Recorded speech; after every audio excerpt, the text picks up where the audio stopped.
오늘 말씀은 잠언 8장 22절부터 36절, 제목은 지혜는 곧 창조주입니다. 아담과 하와가 범죄했을 때 생명나무의 길은 천사에 의해 막히게 됩니다. 그 후 그 생명나무는 어떻게 되었을까 궁금했던 적은 없으십니까? 성도들에게 그런 질문을 받은 적이 있습니다. 창세기에 등장했던 생명나무는 인류 역사가 끝나는 요한계시록에 등장합니다. 그것은 당연한 이치겠죠. 알파와 오메가, 즉 시작과 끝을 이야기하는 창세기와 요한계시록에서는 당연히 이야기해야 하기 때문입니다. 그런데 이 두 권의 성경 외에 유일하게 생명나무를 언급한 성경이 있습니다. 눈치가 있는 분들이라면 아시겠죠? 그렇습니다. 잠언입니다. 3장 18절, 지혜는 그 얻은 자에게 생명나무라. 지혜를 가진 자는 복되도다. 이 말씀을 필두로 솔로몬은 3번이나 더 생명나무를 언급합니다. 솔로몬이 생명나무를 언급한 것에 대해서는 그저 놀라울 뿐입니다. 그가 참 지혜의 사람이었기에 가능했겠지만 지혜가 얼마나 특별한 존재인가를 알려주기 위함도 있겠다 싶습니다. 솔로몬은 오늘 본문에서 지혜를 창조주와 동일한 반열에 올려놓고 이야기를 합니다. 22절, 여호와께서 그 조화의 시작, 곧 태초에 일하시기 전에 나를 가지셨으며, 창조주께서 태초에 천지를 창조하시기 전에 지혜가 존재했었다고 합니다. 이 말은 스스로 존재하신 하나님보다 지혜가 먼저 존재했다는 것은 아닙니다. 창조란 사역을 하시기 전부터 존재했었다는 것이기 때문입니다. 무엇보다 여호와께서 나를 가지셨다고 했기 때문에 지혜가 아무리 탁월하더라도 창조주 하나님을 뛰어넘을 수는 없겠죠. 솔로몬은 지혜를 창조 때의 시기와 관련하여 설명하고 있습니다. 23절, 만세 전부터, 태초부터, 땅이 생기기 전부터 내가 세움을 받았나니. 천지 만물이 존재하기 전부터 존재했다는 겁니다. 그럼 왜 이렇게 시기를 강조할까요? 그것은 창조 이후 존재하는 것들보다 더 탁월함을 강조하기 위함으로 보입니다. 즉, 이 땅에 속한 자들의 지혜나 뛰어남이 놀랍다고 하더라도 지혜에 비할 수 없다는 거죠. 이미 존재 자체부터가 다르니 세상의 모든 지략과 모략가들도 지혜의 소리에 귀를 기울이라는 것입니다. 지혜는 좀 더 구체적으로 자신의 존재를 설명합니다. 30절, 내가 그 곁에 있어서 창조자가 되어 날마다 그의 기뻐하신 바가 되었으며 항상 그 앞에서 즐거워하였으며. 창조주가 되었다고 합니다. 항상 하나님 앞에 있었다고 합니다. 이러니 지혜가 곧 창조주가 되는 것입니다. 다른 말로 말씀드리면 창조주는 곧 지혜자란 뜻입니다. 여호와를 경외하는 것이 지혜의 근본이라는 말씀처럼 지혜의 소리를 들을 수 있는 자는 하나님의 자녀가 되는 것입니다. 지혜는 하나님의 기뻐하신 바가 되었다고도 하십니다. 이 말은 지혜를 소유하면 하나님의 기쁨이 된다는 의미겠죠.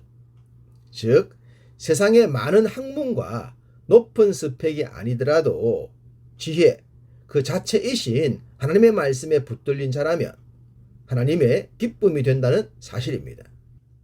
그 대표적인 사람이 솔로몬이었고 말씀을 진리로 믿고 살았던 믿음의 사람들이며 지금도 말씀과 함께 동행하는 여러분과 저희의 모습이라고 하겠습니다.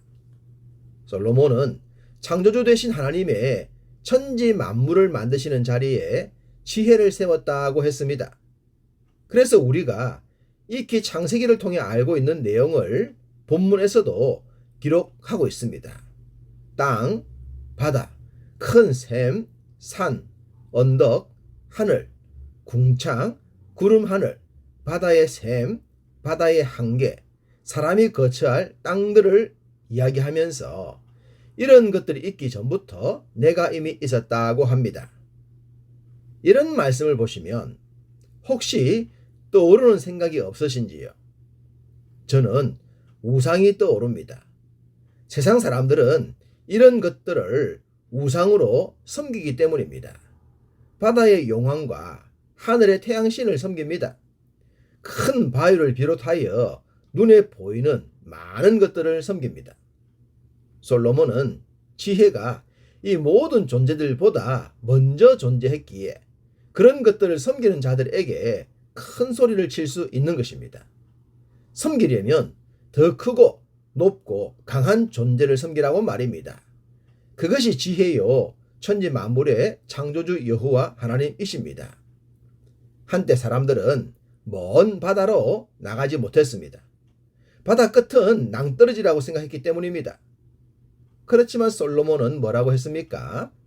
29절 바다의 한계를 정하여 물이 명령을 거스르지 못하게 하시며 또 땅의 기초를 정하실 때에 바다의 한계, 즉 경계를 정해 놓았다고 합니다. 지구가 평평한 것이 아니라 둥글지만 바다의 물이 절대로 땅에 넘어서지 못하게 했다는 겁니다. 바닷가의 물이 육지에 찰랑거리는 것은 하나님께서 정하신 경계 때문입니다. 창조 이후 지금까지 그러했습니다. 요즘 지구온난화로 인해 바다가 육지를 삼키는 일들이 일어나고 있죠. 그 정도도 앞으로는 더 심해질 것이라고 합니다. 왜 이런 일들이 일어나고 있을까요? 그것은 창조주 하나님을 향한 인간의 도전 때문입니다. 인간의 지혜가 과학을 발달시켰고 그로 인해 창조주의 자리에 이를 것이라고 큰 소리치고 있습니다. 그런데 인간이 만든 바벨탑이 인간의 땅을 위협하고 있습니다. 아이러니지 않습니까? 인간이 탁월함을 나타내면 낼수록 인류의 종말이 점점 가까이 느껴지기 때문입니다. 그래서 솔로몬은 말합니다. 아들들아, 이제 내게 들으라. 내 도를 지키는 자가 복이 있느니라. 하나님의 지혜의 말씀을 듣고 그 지혜로운 말씀의 가르침을 좇는 자들이 복됩니다. 믿습니까? 당연히 여러분과 저가 그런 존재입니다. 하나님께서 말씀하시는 복을 붙들 때 우리들의 삶이 참된 복으로 충만할 것입니다. 말씀을 드렸듯이 복을 붙들지 말고 복을 주시는 분을 붙들어야 합니다. 복이 어디서 나오는지를 알고 그 근원을 붙들어야 하는 것입니다. 허상과 그림자를 붙들지 말고 실체를 붙들라는 겁니다. 성경이 장망성, 곧 멸망의 성에 대해 말씀하지 않습니까? 장차 망하여 없어질 것들을 분별할 줄 알아야 합니다. 그래야만 미래가 불행하지 않습니다. 얼마 전에 새마을 금고가 가짜 다이아몬드에 380억 원을 대출했다가 낭패를 당했더라고요. 진짜인지 가짜인지를 구별하지 못하면 이렇게 됩니다. 생에 참과 거짓도 분별하지 못하면 당연히 그러하겠죠. 진리요, 참이신, 지혜이신 하나님의 말씀을 굳게 붙들어야 할 것입니다. 35절 대저 나를 얻는 자는 생명을 얻고 여호와께 은총을 얻을 것임이니라. 지혜는 곧 생명입니다. 그리고 지혜는 하나님의 은총이기도 합니다. 하나님께 은총을 받고 생명을 얻고 지혜로운 자로 살아간다면 이 땅의 삶에서 유리방황할 일은 없는 줄 믿습니다. 참 지혜이신 하나님의 말씀을 붙들게 되면 자족의 은혜와 분복의 은총을 누리게 됩니다. 즉 있는 것에 만족할 줄 알고 더 많이 갖더라도 교만하지 않고 더 적더라도 비굴하지 않은 삶을 살게 됩니다. 그것이 하나님을 바르게 믿는 성도들의 모습이라고 하겠습니다. 그런데 그렇지 못한 자들도 있죠. 36절. 그러나 나를 잃는 자는 자기의 영혼을 해하는 자라. 나를 미워하는 자는 사망을 사랑하느니라. 세상의 것들에, 눈에 보이는 것들에 영혼이 빼앗긴 자들은 결국 자기 자신을 해하는 삶을 삽니다. 자신이 사망의 길로 가는 것도 모른 채 말입니다. 그러므로 우리는 종말이 멀어 보이지 않는 현실 상황에서 믿음의 중심을 잃지 않도록 합시다. 많은 사람들이 눈에 보이는 것에 휩쓸려 갈 때 지혜의 말씀에 우리를 맡깁시다. 거기에 참된 생명과 은총이 있기 때문입니다. 당연히 오늘도 주의 가르침을 좇아 복된 길을 걷는 우리 모두가 되시기를 간절히 소원합니다.